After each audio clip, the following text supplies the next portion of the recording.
फैसल वाटा साहब, ये सारी डेवलपमेंट्स आपके ख्याल में इनको अलग अलग करके देखना चाहिए कि नवाज शरीफ साहब का राब्ता PMLQ से होना, मखदूम अहमद साहब का पीपल्स पार्टी के जाके मिलना, जहांगीर तरीन के बड़े करीबी रिश्तेदार भी हैं नवाज शरीफ साहब से, और ख्वाजा आसिफ साहब की मैं स्टेटमेंट सुन रहा था अभी कुछ दिन पहले, वो कह रहे थे कि आपकी पार्टी के एक बड़े अहम रुकन हैं या एक अहम वजीर हैं जिन्होंने ये श्योरिटी दिलवाई है नवाज शरीफ को, इवन इस जॉइंट सेशन से पहले भी, क्योंकि 12 से 25 PTI के लोग जो हैं वो नवाज शरीफ को ज्वाइन करना चाहते हैं और वो अपनी सीट पक्की करना चाहते हैं नेक्स्ट इलेक्शन के अंदर।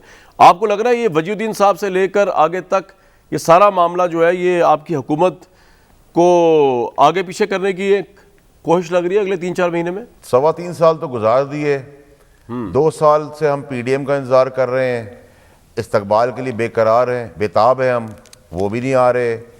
और अगर कोई जाके किसी के वहाँ मिल लेता है तो वो उसका तो मुझे वही मैं उस पर कमेंट करना मुनासिब नहीं समझता। कोई मिल रहा है तो मिल रहा है, अगर मैं किसी घर चला जाऊँ तो उससे क्या हो जाएगा, गवर्नमेंट चली जाएगी। दूसरा ये कि जहाँ तक बयानात हैं, डिफेम करने की बातें होती हैं, बड़े आदमी के ऊपर पत्थर मार के वो समझते हैं कि उनको फेम मिल जाएगा, जस्टिस साहब को, वजूद्दीन साहब को, और वजूद्दीन साहब को या तो इमरान खान ही बता सकते हैं कि मुझे ये दे रहा है और कैश पे दे रहा है, और जहांगीर तरीन जाके बता सकता है कि मैंने चाय पिलाई थी और मैंने उसके अंदर लिप्टन की टी बैग डाली थी। ये बच्चों वाली बातें हो रही है ना, मतलब फॉर नो रीज़न। एक रेलेवेंस भी नहीं है, ना आप 3 में ना 13 में है, ना आप किसी ओहदे पे ना आप किसी मुकाम पे जाएँ। आप अपने पोते पोतियों को, नवासों को नहलाएं धुलाएं खिलाएं, जो आपका काम होना चाहिए इस टाइम के अंदर। बिला हीरो बन रहे हैं, ज़्यादा ज़ोर से करें कमर में चुक पड़ जाएगी, फ़ायदा क्या इन चीज़ों का। और यही आप जैसे क्रेडिबल एंकर्स जो हैं वो जब सवाल करते हैं तो वो सेटिस्फाई होते हैं, वरना तो उनके अपने घर के लोग भी उनको पहचानने को वो असल में राजी नहीं है। फवाद चौधरी साहब जो है ना, उन्होंने कहा कि क्रिमिनल केस चलाएंगे तो इससे ज़्यादा हाइप मिली, वरना तो हम ये मामला भूल गए थे।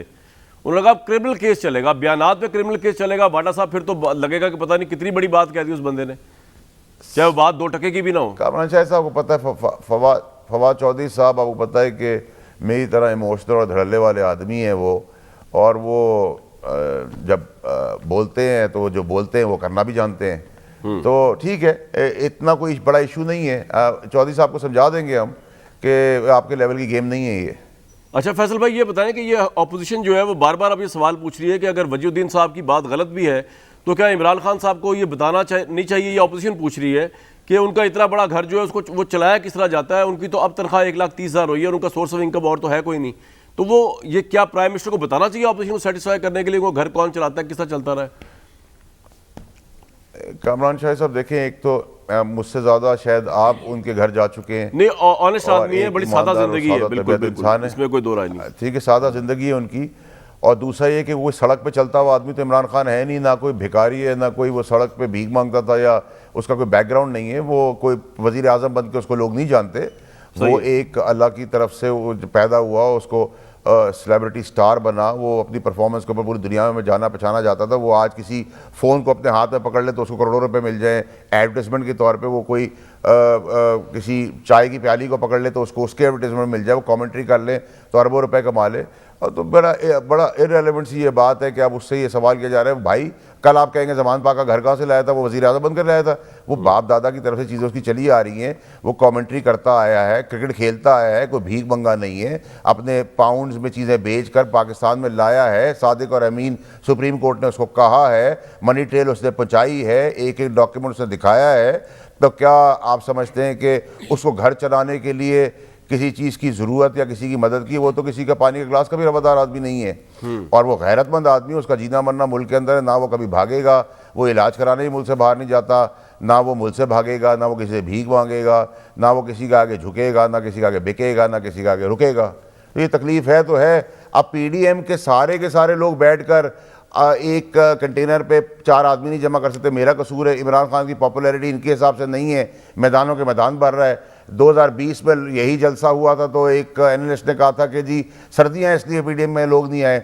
आज इमरान खान की वही जलसा हुआ 1 साल बाद हो रहा है, उसी सर्दी में हो रहा है, चकाचक लोग भरे हुए। लोग पागल नहीं है, आवाम अंडरस्टैंड करती है, उसको पता है ईमानदार नेक नियत स्ट्रेट आदमी है, मुल्क के लिए बका जंग लड़ रहा है। ठीक है सर, ये आपका पॉइंट आ गया। ये जो तितर बितर लोग हैं, ठीक है, बिल्कुल सही है, आपका पॉइंट आ गया सर। इमरान खान साहब की ईमानदारी पर लेके जो बात उठ रही है, आपको लगता है ये मफरूज़ा ही है और सबसे क्रेडिबल वही कैंडिडेट होंगे नेक्स्ट इलेक्शन में ईमानदारी को लेके, क्योंकि बाकी सब तो कोई कन्विक्ट हो गया है, कोई करप्शन के चार्ज में है, किसी पे इमेज यही है कि पैसा खाता है, थोड़ा सा लगाता है लेकिन खाता भी है। जनरल साहब कामरान, शायद देखें, ये तो आपने वो कॉमेडी वाली बात है ना, जो हमारे पॉलिटिकल लीडरशिप इस वक्त तमाम पार्टियों के सरबराह हैं, अगर उनमें से कोई फर्द वाहिद जो ज़ाती तौर पे करप्शन में मुलव्वस नहीं है, अगर वो नाम लेना पड़ा तो आपको एक ही नाम मिलेगा, इमरान खान। बाकी आप सबके नाम ले लें, हाँ यकीनन इमरान खान, बाकी आप किसी का नाम ले लें, उनका ख़ानदान हो, उनके बच्चे हों, उनके बेटे हों, उनके दामाद हों, या वो खुद हों या वो खुद किसी के दामाद हों, अगर उन सब का रिकॉर्ड उठा के देख लें तो मेरे ख्याल में करप्शन की दास्तानें निकलेंगी। जो फ़र्द वाहिद जिसकी कोई करप्शन की दास्तान ज़ाती तौर पे नहीं निकलेगी, मेरे ख्याल में वो इमरान खान है, और इसी वजह से लोगों ने आज तक उसको इज़्ज़त की नज़र से देखते हैं और वोट देते हैं। शायद वो उस तरह की जो तवक्कुआत लोगों ने वाबस्ता की थी, बावजूद उस पर वो पूरे नहीं उतर सके, वो एक अलग बात है, क्योंकि इस मुल्क पर हुकूमत करना इतना आसान नहीं है। और वो हमारे मिलिट्री डिक्टेटर्स ने भी ट्राई करके देख लिया और पॉलिटिकल लीडरशिप ने भी ट्राई करके देख लिया कि यहाँ वो अशराफिया जो सियासत पे गालिब आ चुकी है और जो अदारों पर काबिज हो चुकी है, वो एक फ़र्द वाहिद को इतनी आसानी से चलने नहीं देती।